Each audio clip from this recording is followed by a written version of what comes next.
going to throw in another one, it's discernment. Because if you are running small experiments and you're thinking of moving, it's just knowing when to stop. And and I think if you have that sort of risk-taking entrepreneurial streak and you're really excited to do things, I have learned that it's just as important to be discerning and say, this isn't going anywhere. I need to do something else.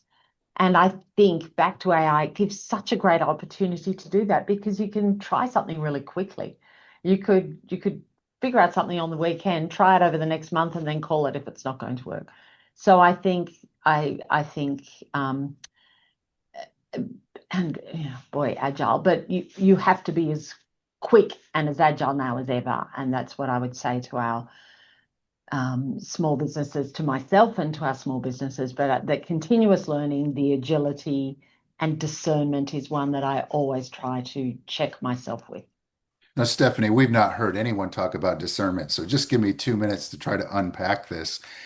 Discernment, how would you define that? Is that about saying no, or is it about making the hard choice, or is it about making that choice more quickly, or all of those things? Unpack that for us, please. I love discernment. It's one of my favorite qualities. We look for it in a chair. What I think discernment is quickly seeing all the elements of what's in front of you. And I guess it's part of signals, isn't it, in any context? But discernment is, if I do this now, I'm going to fall off a cliff. If I keep going here, this is going to be bad, or this person isn't with me. This person isn't right for this. Make a quick move on it because this person isn't with me and where I need to be. So discerning is being able to judge a situation, backing yourself on it, really trusting your own, I guess it's judgment and instinct is a part of discernment, but someone with the skill or the competency, I guess, of discernment has that judgment, I guess an element of EQ to be able to read people as well, but to be able to understand a situation, understand all the elements of a situation, and have the judgment to see whether the consequences are going to be positive or for you or against you if you make a move. Yeah. So, It's Stephanie, interesting. is I that mean, critical thinking then really ultimately at the heart of that?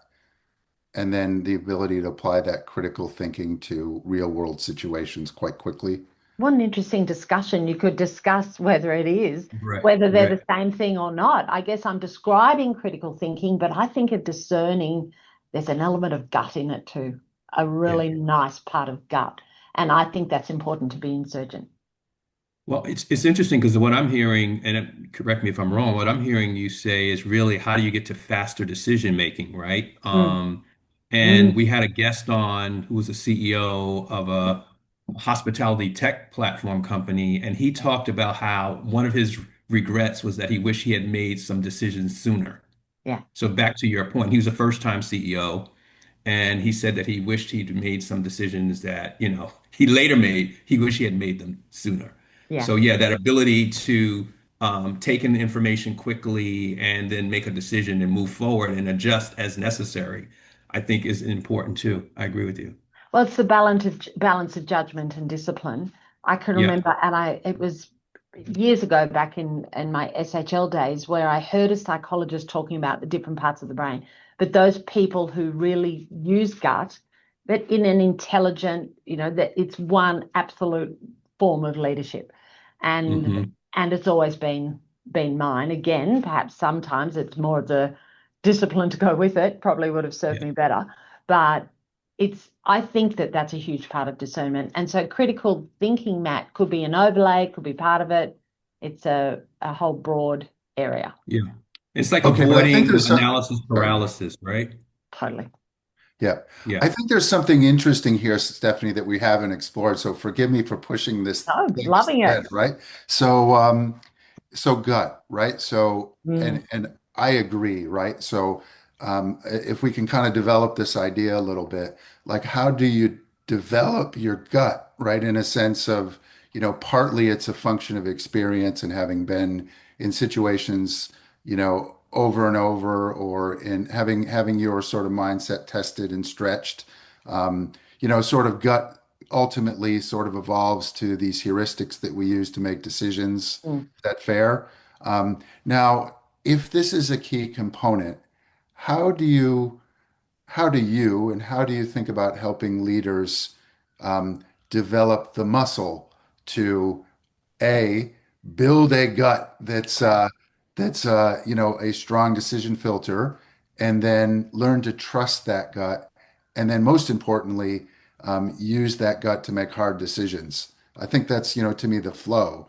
Um, but we don't talk about this very much, how to develop this skill set, right? Yeah, we talk about it actually at Vistage of, well, it's the gut in a decision model. So if you're starting with your instinct, and that's what I say, that's got you to where you are. If you're in business, if you're a business leader, you've got to have some sort of instinct. But then the developing it, yes, judgment comes from experience, but it's perspectives. I think perspectives that's what really helps you Mm.